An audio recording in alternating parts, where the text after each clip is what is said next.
Hey folks, welcome. My name is Richard McCoy. I am the Executive Director of Landmark Columbus Foundation, and I'm really thrilled to be here today at Indy Design Week, talking about the state of Indiana design excellence. We're going to have a conversation about this. This is really a great panel and some of the smartest folks around to have this conversation, so I'm really looking forward to it.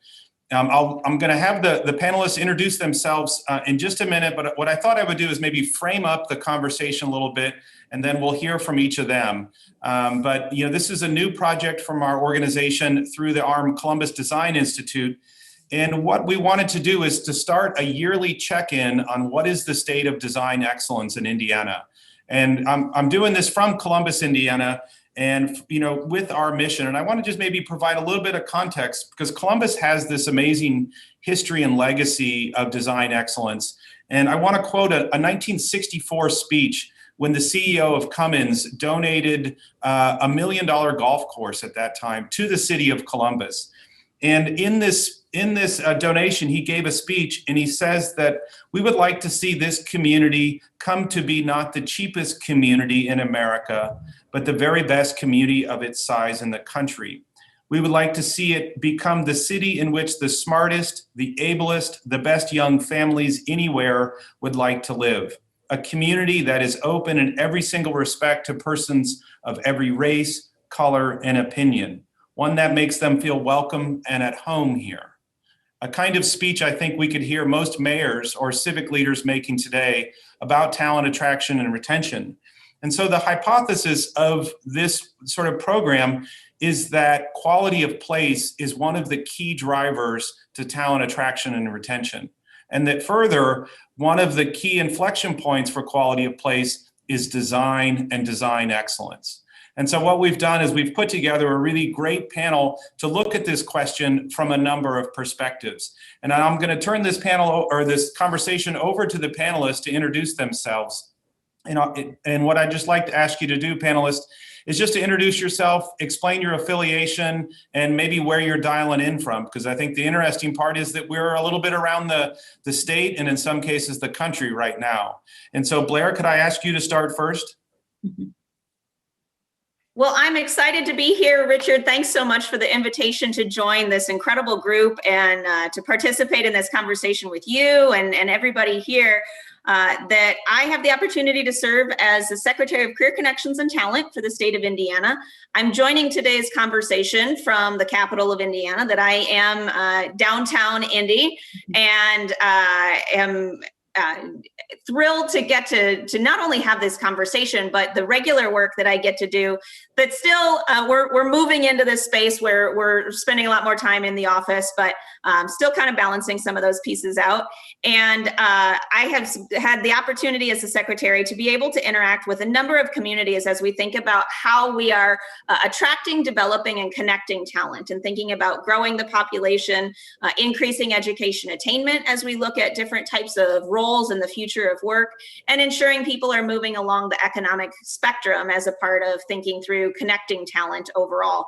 And so certainly chief amongst particularly talent attraction is thinking about that quality of place, quality of life aspect of the work that we get to do. But I really see that as only one of at least a three-legged stool, if not even more legs than that, of how we think about the talent system, of certainly having attraction be a key component of that, and how people are attracted to and choosing communities for themselves and their families to live in, but also understanding that lifelong learning journey that's necessary as we see the future of work continue to evolve, and ensuring success along some of those different milestones for however somebody might determine what success looks for them in their career advancements and for their families' opportunities as well. I'll be happy to share some of the experiences that we've had from a state perspective with 21st Century Talent Regions that has tried to really emphasize some of the idea around quality of place and design excellence that feeds into that conversation from a very collaborative perspective. And I come to this work having previously served as the mayor of LaPorte, Indiana. Many folks here probably know it as the Hub of Awesome. And so very thrilled to be able to just kind of share some of the lessons learned and how we've tried to grow upon that and how that feeds all in. So thank you, and excited to dive in with the rest of the crew today. Well, thanks, Blair. I'm going with Blair. I didn't know if I should go with Honorable Blair, Secretary Milo, wasn't really sure, but I guess it's the mayor of the Hub of Awesome. So the mayor of Awesome. I also respond to, hey, you. Well, it's a great honor to have you here. I'm going to keep going north and ask Andrew, who I'm just meeting here for the first time, to introduce himself. Well, thank you, Richard. My name is Andrew Mitchell. I am the current president of AI Indiana, and we represent over 1,000 architects and design professionals in the state of Indiana. We're really focused on, the health and well-being of our communities and how design plays a process in that, not just at a state level, but also as a regional level with our various allied professions. I am also an associate principal at MKM Architecture and Design in Fort Wayne. For over 40 years, we've worked with communities and partners to understand the relationship between health and design, and working with these communities to improve the well-being and create places where people want to live, work, and play. And I think that for us, community health is contextual, and such, if we raise the quality of life for the citizens at the margins, we improve design for all. And I'm really excited to participate in this panel today. Well, thanks, Andrew. Glad to have you. And I haven't been to Fort Wayne in a while, but I hear that there's a really cool new riverfront place there that's worth checking out. So, well, thanks for joining us, and nice to meet you. I'm going to head now, I think, out of the state and say hi to Julia Day. Hi, Richard. Nice to see you again. Hello, everyone. It's a pleasure to be here with you remotely. I am based in New York City, but have a real strong connection to your part of the world. I'm married to someone from Columbus, not that Columbus, the other one in Ohio. And I went to college in St. Louis. And to top it off, and Richard is sick of hearing this story because we've been on a few meetings together, my dad was a film editor on the 1970s film Breaking Away that took place in Bloomington, a movie I've watched countless times because he's got a tiny line in it when he says, "Let's go, Mike," when Mike is swimming across the quarry and trying to beat the college student. And if you haven't seen it, I highly recommend it. I am a director in the Gale, New York office, and Gale is an urban design firm that focuses on public spaces and centering people in the city-making process. We work with municipal leaders, public sector leaders, developers, foundations, community-based organizations to create lively and inviting public spaces, including streets and sidewalks. And we do this because we believe in the power of place to improve our quality of life in so many ways, to reinvigorate our downtowns economically, to reduce disparity, and to make our societies more just. And I already want to echo a lot of things Andrew and Blair just said related to that. One thing that distinguishes Gale is our approach to understanding the existing conditions and local identity in a place. We try to uncover this using a methodology called the Public Space Public Life Survey, which helps us to collect data on how people use a place and how the social or other activities there relate to the built environment. We often say that you measure what you care about, and a lot of cities and organizations don't actually have data on where people walk or where they spend time, or the softer things like how they feel in a place, and do they feel a sense of belonging or inclusion. And we think while this type of data isn't necessarily earth-shatteringly interesting, it often affirms like your sense of what's going on somewhere. It's incredibly valuable to have it in order to really center people in the city making and the urban design process, and to say we actually don't want to start a design process by first asking what should the form of a place look like, or what materials should we need. We really need to start by saying, what is the life we're trying to create here, and who are the people we want to serve, and let's make sure that the design and the form follows that. And then specifically for the past 5 years with Gil, I have had the privilege to work with several organizations, recently the Walton Family Foundation, and actually thinking about how could we define design excellence in their case in the Northwest Arkansas context, and do this not to be prescriptive, but to create a shared language that could then be used to guide investments, and also to help measure impact and then tell stories about the power of investing in design excellence. So looking forward to furthering the discussion with all of you. Thanks, Julie, and it's been great to get to know you a little bit over the past few months from some of our other work. I love this idea of you measure what you care about. And to me, it's so clear and makes a lot of sense. And you definitely have some Indiana street cred if you have a parent who's in breaking away. I mean, that's so, and maybe to that, to put Randy on the spot, can you, Randy, explain to us your Indiana street cred?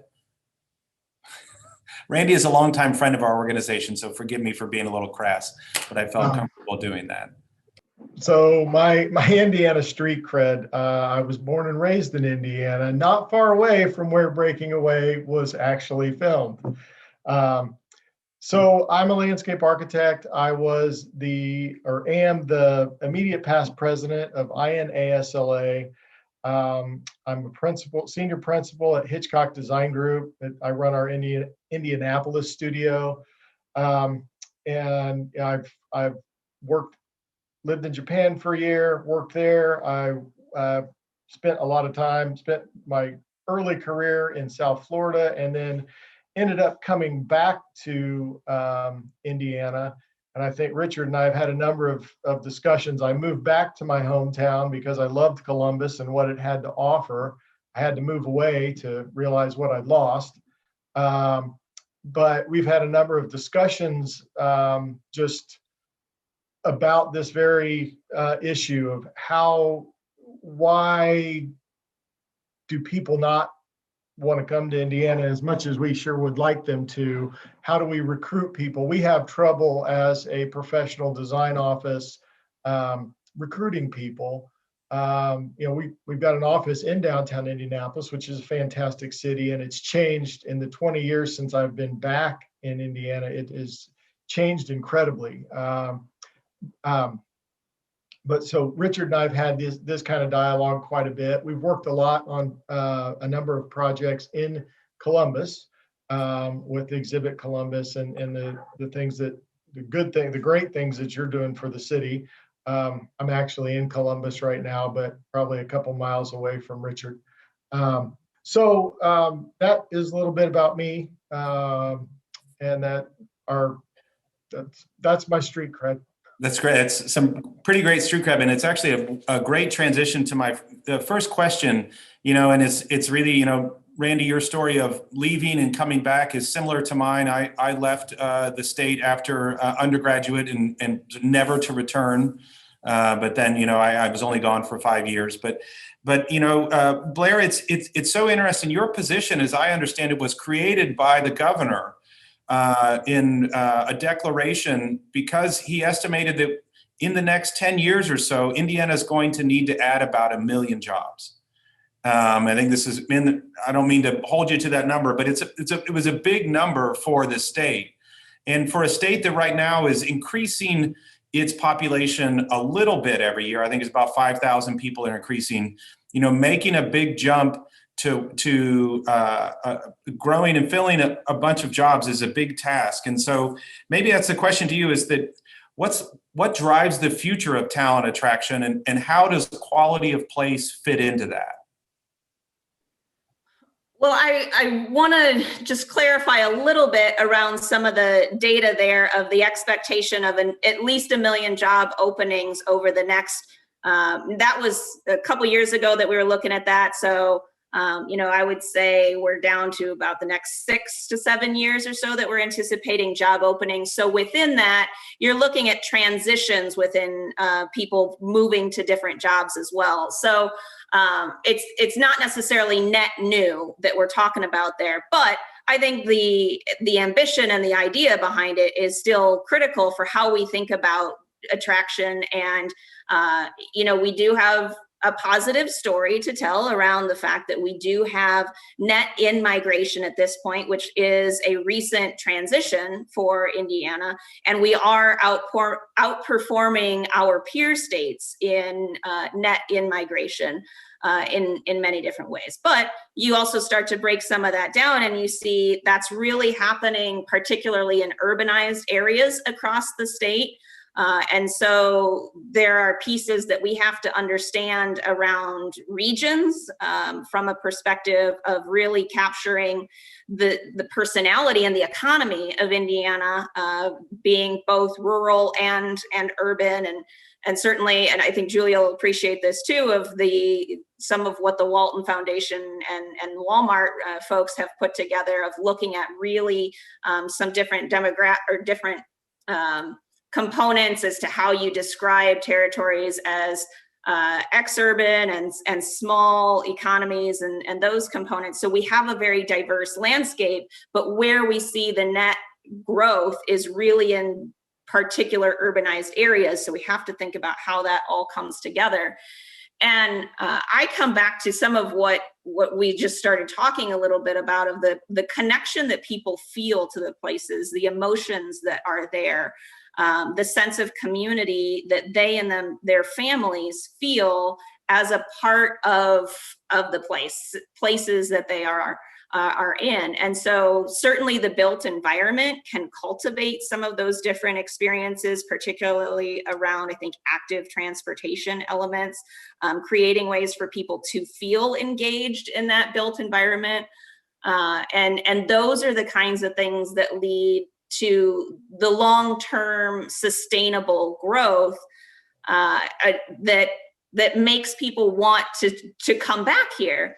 I, like you and Randy, I was a military person, and so I left and then decided I wanted to come back here because I had the opportunity to experience how lucky I had been to be able to come from Indiana and have that true sense of community.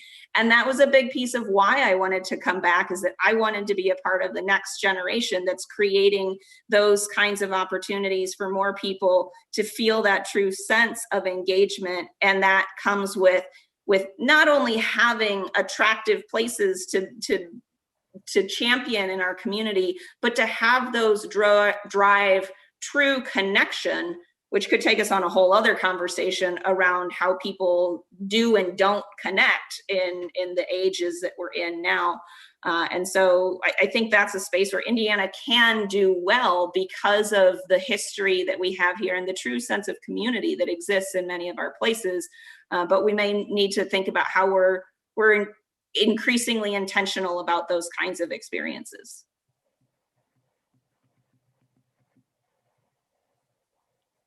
You're on mute, Richard. Let others respond to that, but I would just say is that one of the things I think about community, it's a hard thing to message, right? Is that, when you think we're in this nationwide competition with an Austin or a Portland or a California, where you have these beautiful, interesting places, and Indiana has some exceptionally beautiful places, but it's not an ocean, it's not mountains, it's not Denver, so it's, to me, is like, what are the driving factors there that can change the game in that talent attraction part? Well, and so much of this comes into the conversations that evolve around branding of a state, which it becomes so complicated for Indiana because we have such diversity, and folks come back to a message of, well, just come and experience it and you'll know what we're talking about. Because I think it gets into that emotional experience that people have of connecting to someone. And so then you do feel it, but how do you message that? How do you brand that? How do you communicate that in a way that other places are able to do in a more specific kind of geographic way?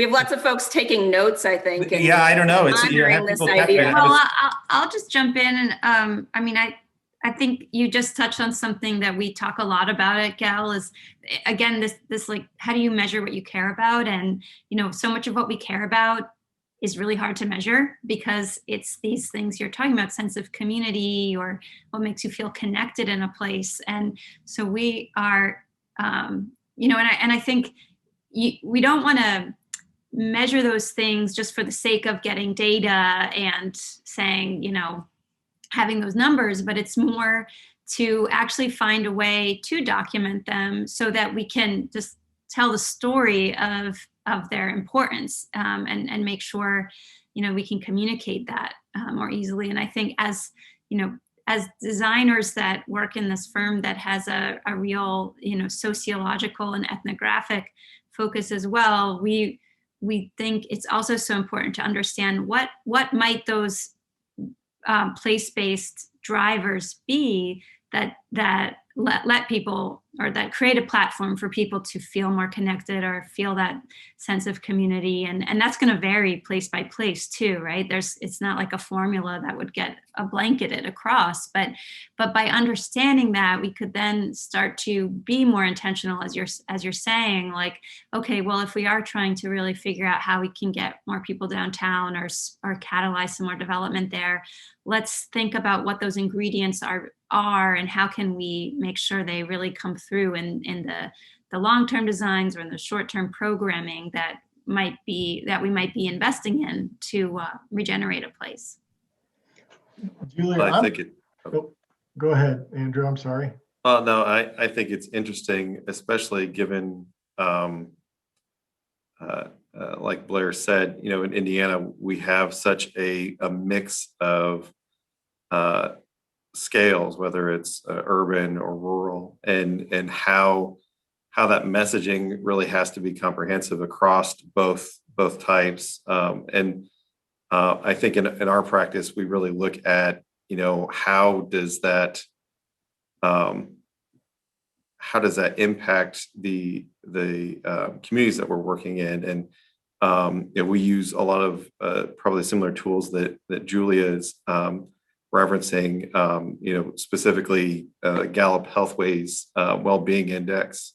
And coming from a city that's is at the bottom of the index, and that's really been the catalyst for us to reinvest and understand what makes the ideal quality of place, and looking at, you know, creating purpose and liking what you do, and having that social interaction, as well as, you know, liking where you live.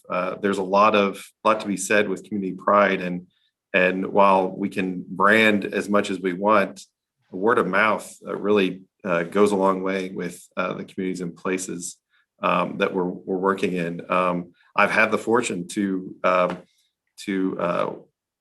design some projects in the Hub of Awesome, and I can tell you firsthand that that community is bought into their brand. They sell it, they live it, and they're looking for the types of places that enhance and build on that effort. So I think it's important to understand, you know, what that diversity of place can be, and how complicated a question that is. Julia, what I was going to mention before, as a landscape architect, I'm familiar with your company or your firm, and the information and the data and the research that you all do from a design perspective. It's fascinating to be able to see that. And Richard and I have had conversations about, you want to create a sense of place, something that resonates with people. But my experience working in small towns throughout the Midwest, larger towns tend to be a little more open, but small towns, the trick is, how do you translate, look at this research? Because what I keep bumping into with smaller towns is all they are looking at is money and dollars. And when you say it's worth, rather than just putting in a street, if you invest a little more, you can create a place where people will want to spend time, where people will want to move to your community. But when you're, sometimes Indiana's a pretty conservative state, from what I've seen. It's that trick of how, how do we educate? That's always a challenge when we work with communities, in educating them that this is, in the long run, if you're playing the long game, this is going to benefit your community greatly. If you just are fixing potholes and slapping in a new street, it's really not going to do a whole lot for you. Have you run into that in your conversations in Arkansas?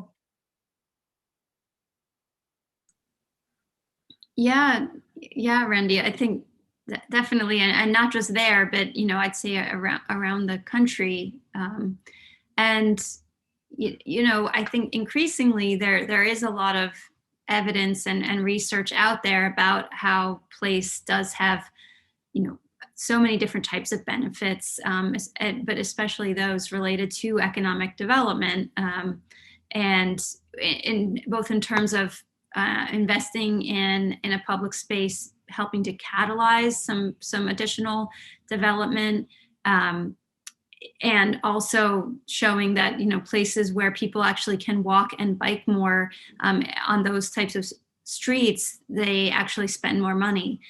So I think it's we love seeing that kind of research, and it's about getting it out there. We've done some work in Akron, Ohio, and have just included Akron in a study we did with the Knight Foundation, to understand the impact of investments in their Summit Lake Park, which is like a citywide destination. And we weren't looking at the economic impacts necessarily, but more broader community-wide impacts. But I bring Akron up because I think they have a real goal to revitalize their downtown, and in particular to help increase mixed-use development and residential units downtown. And their mayor has just announced that I think with all the recovery dollars they're getting, I think the biggest proportion is going to go to open spaces, and including parks and other types of trails and public spaces.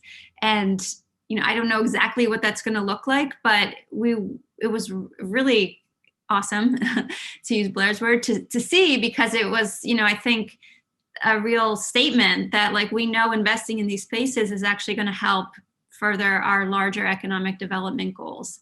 And I think the other component of this challenge is having that long-term view and vision and plan, but also figuring out what are some of the immediate projects that can happen right away to help people experience how a place can be different, and the power of that, and that can happen through temporary projects, pilot projects, programming and events. There's many different ways, and I think giving people an experience so they can see a place in a new way and maybe discover new things in a new way also helps to build that support for further investment. I think that's right. Maybe just to throw it over to Blair with an idea is that, I think we're going to see a lot of federal dollars flowing out of this stimulus package soon. And it seems, particularly those earmarked dollars, that seem to be tied to, just as you're saying, and investments in public space that will lead to future development. I just wonder if if we think about those sort of things and how it relates to design and quality of place. I'm not that familiar with exactly where all of that stimulus money is going, and particularly where the state budget's going. But just to put you on the spot, Blair, is that any thoughts there about sort of where dollars might chase things that relate to quality of place and that would help town attraction? Well, I'm very excited for the opportunities that are going to come forward for not only communities, but regions across the state of Indiana. And I emphasize that because I think it gets at some of the pieces that Randy was alluding to, and a little bit Julia as well, as we think about some of the financial components. And why I emphasize the regional aspect is because it's really driving towards a collaborative mindset. And when you're operating in that kind of a collaborative space, then I think that drives a larger question around what is it that we're wanting to invest in and why. And having that frame some of the structure more so than than chasing dollars can often, as we see often happen, and not just in Indiana. I'm understanding this to be a common practice probably across the world of amongst nonprofit organizations and various entities that are having to try and figure out different pieces. And so when you can have a perspective where you're thinking more about how might we accomplish something together, and having that as the guiding values, guiding principles and questions that you're all trying to answer, then there's just a whole different, I think, perspective that gets taken around the art of the possible. And then moving into this space of how are we going to finance it, so that the question isn't started from a position of money, but the money is a constraint around the opportunity. And so with that, we're going to have the opportunity to provide some substantial resources for a significant amount of regions across the state. And it's going to be a bit of a cliffhanger here today for me to say, or a teaser for me to say there's going to be some more information coming forward around what a region may look like, some of those qualification pieces, and some idea seeds that we may look to plant of things to think about. But this model is really trying to build off of some of the lessons learned from a previous initiative that some folks may be familiar with, called Regional Cities, where there was a significant amount of attention put towards talent attraction elements as relate to quality of place, quality of life, and tremendous success that we saw from that initiative in many different ways. We also wanted to learn from that experience and say, what could be done a little bit differently? What do we want to think about differently as we head into this kind of a mentality of saying, we want to cultivate collaborative engagements, but what does that need to look like now? And so that's where we're looking at some of these more holistic aspects of not just the quality of place, quality of life, but how do those tie into different aspects of the talent development space, the educational components, the larger economic development conversations for business development. I've been spending a lot of time in the entrepreneurship space and thinking through what kind of a design does a community need to adopt to cultivate a startup community and that kind of a mentality. And so these are all things that we are going to be excited to infuse into this initiative that will be forthcoming shortly of some more specifics. I was just shared or got this information earlier today that there's going to be many visits across the state from some team members in our organizations sharing more of those specifics, of which I anticipate I'll get to be a part of that. And so stay tuned for everybody across the state of some really cool opportunities coming forward. Well, it's awesome. And I really like your sort of deeply philosophical approach to say, instead of chasing dollars, chase the idea and then use the dollars to challenge it. It doesn't sound like a state leader, Blair. That sounds like that's nothing against state leaders. I don't want to get in trouble here, but that approach is so fresh, and it seems like would solve the problems. But maybe to move to a different question, I'll turn this to Julia. So Julia, you've been working in Northwest Arkansas with the Walton Family Foundation and their Northwest Arkansas Design Excellence Program, which was modeled in some part off of the Cummins Foundation Architecture Program here in Columbus. I wonder if you could tell us a little bit about your thoughts on defining design excellence as a way to think about quality of place. Mm-hmm. Sure. Yeah. And I again, like a really easy problem, No problem. Just explain that if you would, please. Well, I was going to say, I think so much of the conversation already has really been around defining this. So I don't want to sound like a broken record, but one thing I also, I don't know who's in our audience, but that this term design excellence is not a design industry term, right? This is something that it can seem, I as someone who came to design sort of through an interest in history and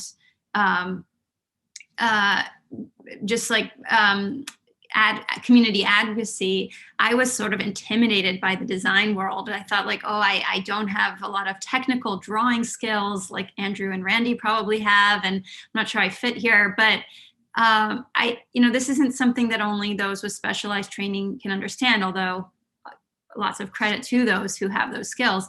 It's something we all respond to, and I think that's what everyone has been saying. And I think one thing we often like to do when we can actually be with people in a space is spend some time asking people to think about what are their favorite places, and where are those places you have fond memories, or where you like to take your out-of-town visitors, where do you go and you can spend have a day off. And often the places that come to mind, right, are those where you have a powerful social experience, and it's less about what it actually looked like there. And so, I think design excellence, as has really been said already, is so much more than physical design. It is about that experience, and that is what really has to drive the conversation. So I think when we think about what that means, it's really recognizing this national shift away from sort of static structures, monumental structures, or ceremony for ceremony's sake, and thinking more about these other aspects of activity, how the community can be involved, how we can really recognize local identity, and various histories, and also, most importantly, be flexible and adaptable, and set ourselves up to be able to respond to sort of the constant change that's happening in cities in particular. But I think Andrew touched on this too. There's so much diversity and variety. I mean, in one region in Indiana alone, and that's true everywhere. And so the last thing about defining design excellence is creating like a monolithic term. It's really instead trying to say there are many different ways of looking at this, but we do need some kind of shared understanding so that we can start to pinpoint those key indicators of what it looks like, and then use those to guide our investments and to document impact. But within that larger definition, there's going to be a lot of different goals that projects have, and many different ways that they come to life, and success is going to look different in different places. But primarily, this is going to be about the life of a place and the experiences there. And just to kind of come back to our earlier conversation around those soft things that are so hard to measure, I mean, that is what we really do try to extract from the responses people share to a question like, what is your favorite place? And there's other ways of doing that. And to really start to say, well, these are the qualities that came to the top. And, we can actually turn these into our design principles and our design drivers, and start to use them to go into a place and say, well, where do we see this happening? And where can people do X? And then, not only does it guide us, but it helps to then tell the story about the power of place that we constantly need to be doing so that we can further build awareness for it, and hopefully, secure that investment it needs.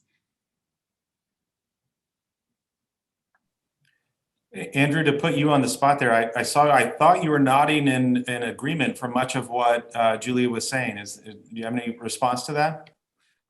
I do, and not to repeat, because I think she put it explained it so well.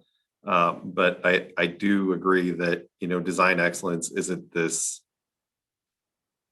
feature that you purchase or a formal process. It's really inspiring, sustainable, resilient, and especially inclusive design. And as we look at the power of place and creating and trying to drill down in each community, and it's always something unique to that community. What is it that we can harness to enhance and build on that success? Especially in Indiana, when a number of our communities are aging, that can be an asset, and that can be something that we can build upon because there's a collective knowledge there. And so I think that as we look to build towards the future, using that framework of design excellence to again to reference back to what Blair teased, kind of promote the idea and not necessarily the dollars and cents associated with that next project or the next series of projects.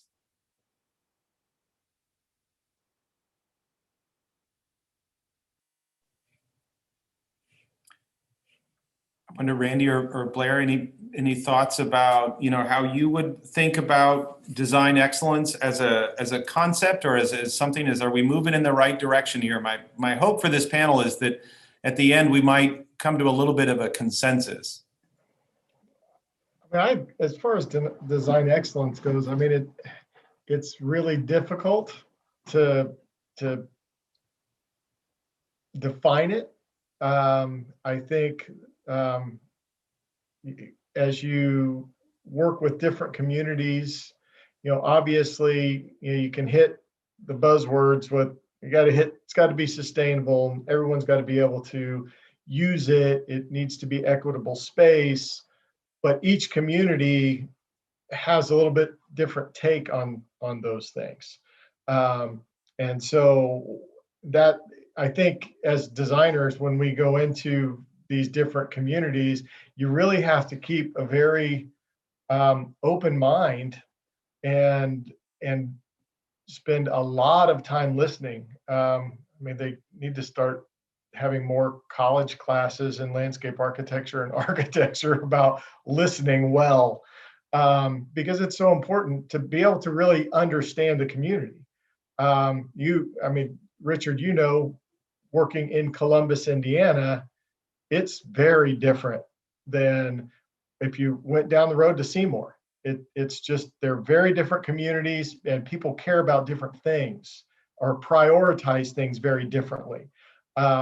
So, from my perspective, I'm like I said before, I'm fascinated by Gail's research and seeing how those things how they're starting to organize things. And I think that will help as you go to different communities, try to put these pieces together. But the trick is really understanding the community itself. Which is so interesting to think about, Blair, a community, but then also a region, right? And the interesting, I think we pointed out, Indiana has urban and rural, and in those regions, there's both, right? In Bartholomew County, there are both, right?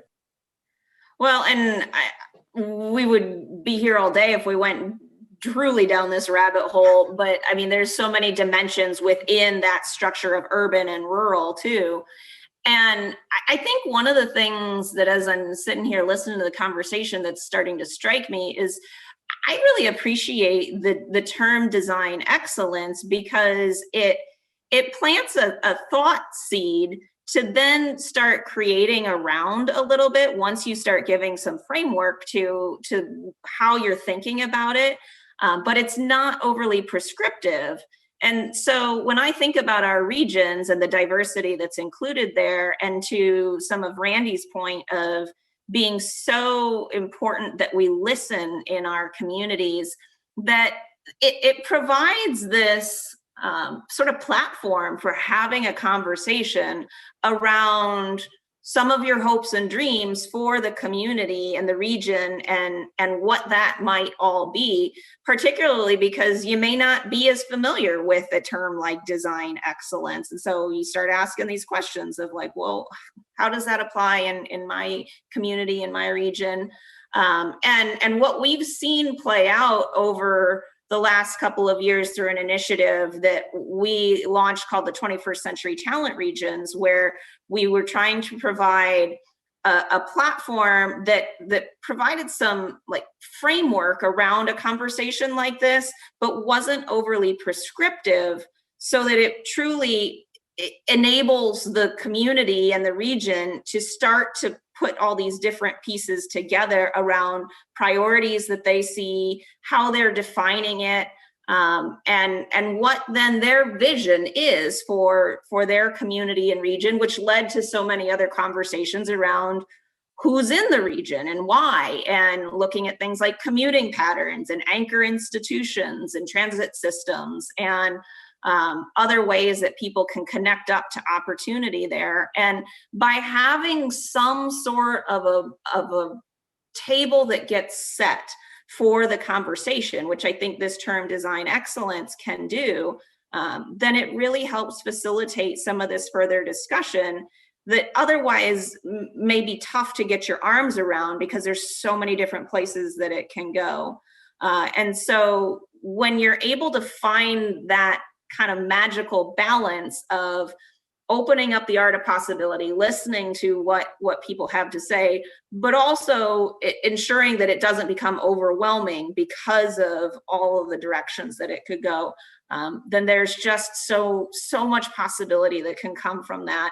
And where I really appreciate getting to have forums like this that help seed more of that discussion for our communities and our regions and the state overall.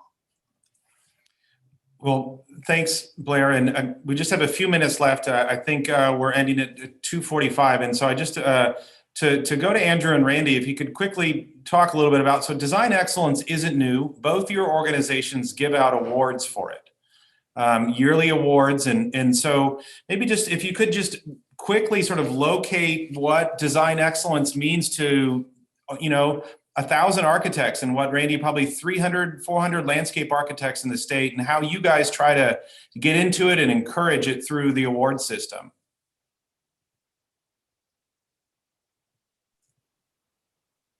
All right, I'll go first. Well, at AIA Indiana, we've really embraced the framework that was developed by our national organization, which creatively is called the Framework for Design Excellence. And it's 10 principles that inform the design efforts towards a zero carbon, equitable, resilient, and a healthy built environment. And so what we are striving to do as AIA Indiana is to embrace and to highlight those projects that work within that framework for the broader community. And I think that we're able to really build upon the work of our talented members, and I am always in awe of what they do. But how we can essentially build upon that work to create more engaging communities. And I think we touched about it a little bit, but as a business owner, that really is important to me from a talent standpoint. I'm trying to market to soon-to-be graduates from all over the U.S. and how the community in which we work in, Fort Wayne, reflects the values that they hold and desire to be a part of. So I think that as a member organization, AIA is really looking to be at the forefront of that conversation and promote the idea of design excellence. Yeah.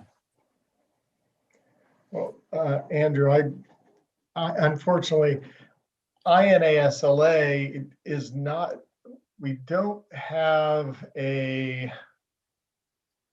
I think we're growing, we're getting better at our awards. But right now, defining design excellence, I think having metrics to be able to utilize when you're looking at awards, and the way we typically do it is the chapters, various state chapters will trade, and they'll serve as judges for other states. So we'll send our projects out to be reviewed by another chapter. But I do think I like the idea of having a set of metrics to look at. And right now it's pretty light. Now I will say that many of the that's not to minimize the awards that, the firms that are given awards every year, because right now there's incredible work going on in the state of Indiana. I mean, I think both on the architecture and landscape architecture side, there's a lot of talent in this state. And I've seen, since I moved back for the last 20 years, I've seen the level of projects just get better every year. The effort, like I said, downtown Indianapolis has changed so much since I've been back. And the projects that are going on with the cultural trail is a perfect example that kind of ties the whole thing together down there. What you have in Fort Wayne with the new riverfront, I've seen pictures. I've not had an opportunity to experience it yet. Those types of projects didn't happen 20, 30 years ago. We had the canal in downtown Indy, but that was, these types of projects are becoming more and more prevalent. And it's refreshing to see those. Other landscape architects are recognizing those when they're selecting our award recipients. So, but I like the idea of developing some metrics that say this is what design, this is an excellent design, and here's why, versus it just feels good. Well, thank you all. I knew this time would go fast. So thanks so much for the conversation. Secretary Milo from the state of Indiana, Randy Royer from American Society of Landscape Architects and Hitchcock Design, Andrew Mitchell from the American Institute for Architects and MKM Architecture, and of course, Julia Day from Breaking Away. No, I'm from Gell. And so thanks so much. I think we all have an interest in making Indiana a better place to live. And I think that a big part of that is the built environment. And so again, just thanks folks for tuning in, and thanks to all the panelists. Thank you, Richard. It was nice to meet you all. Yeah, really nice to meet you all. Thank you, Richard, and everyone. Thanks. Thank you.